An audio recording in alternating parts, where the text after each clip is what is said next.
My husband hit me because of oversalted soup, and then went to bed as if nothing had happened. In the morning, he brought foundation. Mom will come, cover up the bruises and pretend to be happy. After that, he went to work, but when he entered the director's office, he turned pale. And before we continue, please write what country you are from and how old you are. Enjoy listening. Anna never thought that her life would turn out like this. Just a few years ago, she thought that she had found her happiness. When she first met Igor, he seemed to her the most reliable person in the world.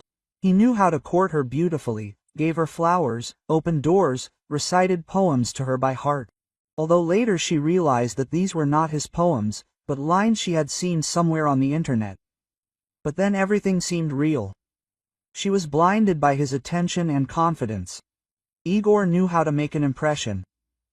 Tall, athletic, with strong arms and a heavy look. It was as if he immediately conquered the space around him. In the company of friends, he always became the center of attention, told jokes, shared stories from work, knew how to support any conversation. Everyone said, "Anya, you're lucky. Such a man is holding on to you. Be happy." Quote. She smiled and nodded, although inside she often felt a strange anxiety. As if there was something hidden behind this smile that no one saw. The first anxious feeling appeared even before the wedding. Igor could suddenly fall silent and look at her with some kind of predatory expression in his eyes if she talked to someone else for too long.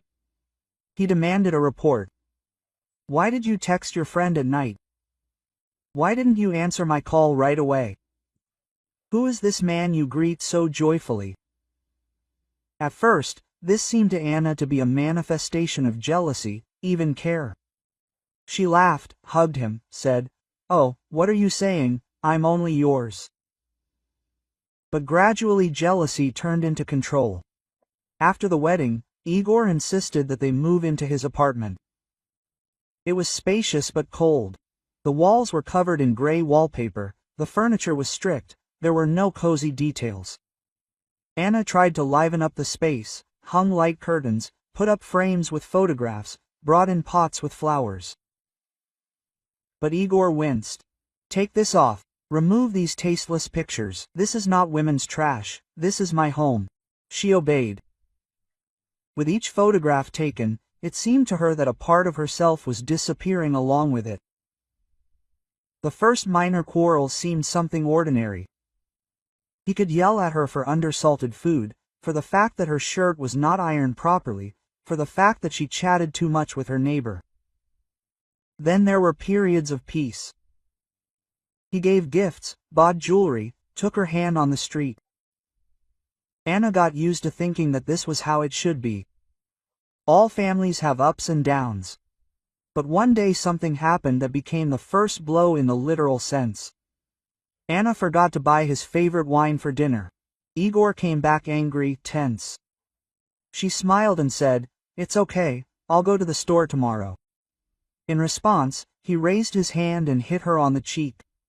The blow was sharp, unexpected, and for a few seconds Anna could not believe that it had happened. He apologized the next day, bought a huge bouquet of roses, took her to a restaurant, said beautiful words. "I was wrong, forgive me. I had a terrible day.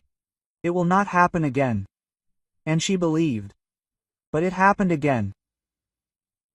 Anna gradually learned to guess her husband's mood by one look. It was as if she lived in a state of constant readiness. You can't argue, you can't ask questions, you can't show fatigue. She was turning into a shadow of herself.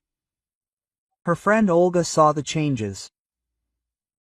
Several times she noticed bruises on Anna's arms, but she always found an excuse. She fell, hit the table, collided with the door. At some point, Olga could not stand it. "Anya, tell me honestly, does he beat you?" Anna froze, felt her throat tighten, but squeezed out, "No, everything is fine, I'm just clumsy." Olga looked at her with a long, heavy gaze, but did not insist anymore, only quietly added, "Remember, if you want to leave, I'm always here." Anna still did not call. She was afraid, afraid to be alone. Afraid that no one would believe her. Afraid that Igor would take everything from her, her apartment, her money, and even the opportunity to live a normal life. And then came the evening that became a turning point. Anna tried all day, cooked his favorite dishes, light chicken soup, vegetable salad and mashed potatoes. She wanted the evening to be calm. Igor promised that they would discuss a trip to the sea. A tiny hope glimmered in her soul. Maybe he would change after all. Maybe it was only temporary. Igor returned home, irritated, threw his jacket on a chair, sat down at the table and began to eat silently. Anna put a bowl of soup in front of him. He took a spoon, tried it, and his face immediately twisted. "Are you kidding me?" His voice rang with anger. "What kind of nasty thing is this? Did I add too much salt?" Anna whispered in confusion. "Forgive me, it was probably an accident." But she didn't have time to finish. He threw the spoon down with a crash, jumped up and hit her in the face. Anna staggered, almost fell. Her cheek was burning, her eyes darkened, and Igor calmly sat back down, opened the refrigerator and took out the puree. He ate with appetite, as if nothing had happened. Anna stood by the wall, pressing her palm to her cheek. Tears were coming, but she held them back. Everything was raging inside at once. Resentment, pain, fear, despair. For the first time in a long time, she thought, this will never end. Never. Quote. Late that night, Igor fell asleep, slept soundly, snored loudly, as if he had not laid a hand on her a few hours ago. In the morning, he came into the kitchen. He was holding a tube of foundation. His voice sounded cold. "Mom is coming today. Cover it all up and smile. I don't want her to see your inventions." He thrust the cream at her, threw on his coat and walked out the door. Anna was left standing alone. The tears finally broke through. Anna was sitting in the kitchen, clutching the tube of foundation in her hands. She twirled it as if it contained some kind of answer. The cream smelled sharply cosmetic, as if symbolizing someone else's interference in her life. Her husband literally handed her a mask that she must wear. The mask of a happy wife. She looked in the mirror for a long time. The bruise on her cheekbone was swelling, the skin under her eye was turning blue. She sighed and opened the tube anyway. She tried to do it carefully, slowly, to hide the traces. But she didn't see herself in the reflection. She saw a woman who had been cornered. Silence was growing inside her, heavy, oppressive. Anna understood that if she continued to remain silent, one day she would not be able to get up from the floor after another blow. She remembered her mother. She always said, "To endure for the sake of the family is not a feat, it is a road to nowhere." But Anna laughed then. It seemed that everything would be different with her, that her family would be strong, that her husband would be reliable, that difficulties could be survived. Now her mother's words rang in her head like a bat. A couple of hours later her mother-in-law came. Anna heard her steps in advance, fast, confident, heels tapping on the stairs. This woman always entered the house as if it belonged only to her. "Well, Anya, how are you?" she said cheerfully from the doorway, without even taking off her coat. "Oh, how pale. Are you at least eating normally?" Quote. Anna smiled. She felt her facial muscles ache from this forced smile. Her mother-in-law didn't notice anything, or didn't want to notice. They were sitting at the table, drinking tea. The woman was telling about a neighbor who had completely let herself go and divorced her husband. Can you imagine, leaving her family because of some trifles? She was indignant. Now she sits alone, no one needs her. Anna listened and was silent. Every word echoed with pain. Her mother-in-law didn't notice the bruise or the tiredness in her eyes. The main thing for her was that her son lived the way he was comfortable with. At that moment, Anna clearly understood, there will be no help from here. When her mother-in-law left, Anna picked up the phone, looked at the screen for a long time, hesitated, but still dialed Olga's number. "Anya," she heard in the receiver, "what happened?" And only then did a whisper escape her lips. "Olya, I can't take it anymore. Olga was silent for a second, then said firmly, "Come to my place today." Anna squeezed the phone in her hand, wanted to agree, but a thought flashed in her head. What if he finds out? What if he takes everything? Where will I go then? No, I can't, she squeezed out. He will come home from work, he will notice. Quote, "Anya, do you hear yourself?" Her friend's voice trembled. "You are afraid to even just leave the house. This is not life." But Anna whispered again, "I can't," and hung up. In the evening, she sat on the couch, pretending to read a book. In fact, the letters blurred before her eyes. She was waiting for Igor. Every sound behind the door made her shudder. The hours dragged on painfully, slowly. Pictures appeared in her head. He comes in, he is angry again, he screams again. But when the door opened, everything was different. Igor came in strangely quietly. His face was pale, his lips were pressed together. He didn't even look at Anna, took off his shoes, walked into the room and sat down on the sofa in silence. Anna felt anxious. Usually after work he grumbled, demanded dinner. Today there was silence. She asked cautiously, "Did something happen?" Igor turned around abruptly. His eyes were full of fear, a real animal. Quote, "Be quiet," was all he said. Anna froze. Only later did she find out what had happened. A few days earlier, Olga, her friend, had plucked up her courage and called Igor's office. She spoke directly to the director, without giving her name, but leaving specific details: address, last name, nature of injuries. Quote, "You have a man working for you who beats his wife," she said firmly. "If you turn a blind eye to this, not only will she suffer, but your reputation will suffer as well."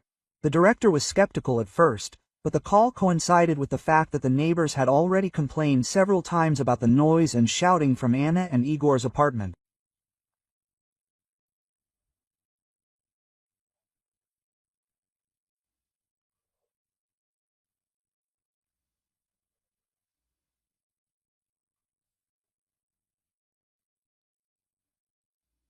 One of the residents even wrote an official complaint to the police, which was automatically entered into the database. And when all this coincided, the director realized, the problem is real. The morning after he slipped her the cream and left, Igor went into the director's office. It was a regular meeting. They discussed projects, plans, reports. Everything went as usual until the director turned on the screen. Quote, "Colleagues, we have a serious conversation," he said. "Our company received a complaint." Photos appeared on the screen. Quote, "What is this?" the director asked. "They say your wife comes to work to friends with such marks. They say it was your doing." Igor's insides sank. He tried to justify himself. She fell. It was her own fault. It was an accident. But his words sounded pitiful, empty. His colleagues looked at him silently, condemningly. For the first time, Igor realized that his secret was no longer a secret. Now he was sitting at home, pale, confused. Anna looked at him cautiously and did not understand what would happen next. Would he explode again or, on the contrary, try to hide? For the first time, she saw not only anger in his eyes, but also fear. And at that moment, something new was born in her, quiet but firm determination. She would no longer be his victim. Anna woke up early. She had hardly slept all night. Her husband was lying next to her, snoring, but she knew that if he felt her movement, he could break down again. So Anna tried to breathe evenly, quietly.